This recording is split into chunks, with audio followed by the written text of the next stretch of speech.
രക്തസാക്ഷിയുടെ fund ഒരാൾ ദുരുപയോഗം ചെയ്തു എന്നതിനേക്കാൾ വലിയ ആക്ഷേപമില്ല. അതൊരു കമ്മ്യൂണിസ്റ്റുകാരൻ കേൾക്കാവുന്നതിൻ്റെ പരമാവധിയാണ് എന്നതെനിക്കറിയാം. അതുകൊണ്ടാണ് അത് വൈകാരികമാണ്. താങ്കളുടെ കുടുംബത്തിൽ അത്തരം ചില നഷ്ടങ്ങൾ കൂടി സംഭവിച്ചിട്ടുണ്ട്. ആരോപണം ഉയർന്നതിൻ്റെ പശ്ചാത്തലത്തിൽ എനിക്ക് വ്യക്തിപരമായിട്ട് അറിയാവുന്ന കാര്യം കൂടിയാണ്. പക്ഷേ മധുസൂദനൻ, ഇങ്ങനൊരു ആരോപണം ഉയരുമ്പോൾ ഇപ്പോൾ ഇതൊരു നിവൃത്തികേടാണ്. ആ കുടുംബത്തിന് വേണ്ടി പാർട്ടി ചെയ്തു കൊടുത്തത് പൊതുസമൂഹത്തിന് മുന്നിൽ വന്ന് വിശദീകരിക്കേണ്ടി വരുന്ന ഒരു അവസ്ഥ കൂടി ഉണ്ടാവുന്നില്ലേ?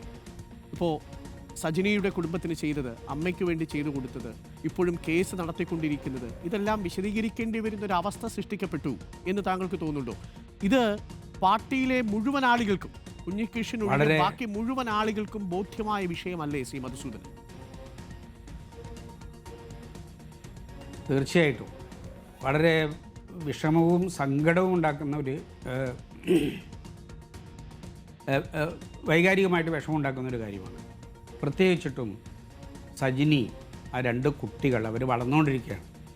അമ്മ, അവരിപ്പോൾ ജീവിതത്തിൻ്റെ എന്നോട് പറഞ്ഞു, അമ്മ രാത്രി ഞാൻ ഭക്ഷണം കഴിക്കാറില്ല. അമ്മ ഒരു 3-5 ദിവസം മുമ്പ് ഞാൻ കണ്ടപ്പോൾ എന്നോട് മാധവിയമ്മ പറഞ്ഞു, അവർക്ക് എനിക്ക് അമ്മയെപ്പോലെ ഞാനെപ്പോഴും ചേർത്ത് പിടിക്കുന്ന എൻ്റെ പ്രിയപ്പെട്ട ഒരു ജ്യേഷ്ഠതയെ പോലുള്ളവരാണ്. സജിനി എൻ്റെ സ്വന്തം പെങ്ങളെപ്പോലെ ഞങ്ങൾ കാണുന്നവർ. ആ മക്കൾ ഞങ്ങളുടെ മക്കളാണ്.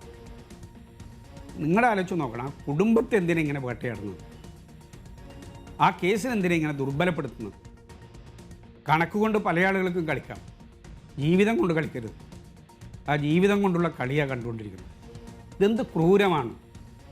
കേരളീയ സമൂഹത്തിന് മുന്നിൽ ഒരു കുടുംബത്തെ, ഒരു ചെറുപ്പക്കാരൻ നഷ്ടപ്പെട്ടിട്ടുള്ളൊരു കുടുംബത്തെ, അമ്മയെ, ഭാര്യയെ, മക്കളെ, ആ കുടുംബത്തെ സ്വന്തം പോലെ കാണുന്ന ഈ പാർട്ടി പ്രവർത്തകരെ എന്തിനാണ് ഇങ്ങനെ വേട്ടയാടുന്നത്? എന്താ ഇതിൻ്റെ ഉദ്ദേശം? ആരെ നന്നാക്കാനാണ്, ആരെ ഇല്ലാതാക്കാനാണ്?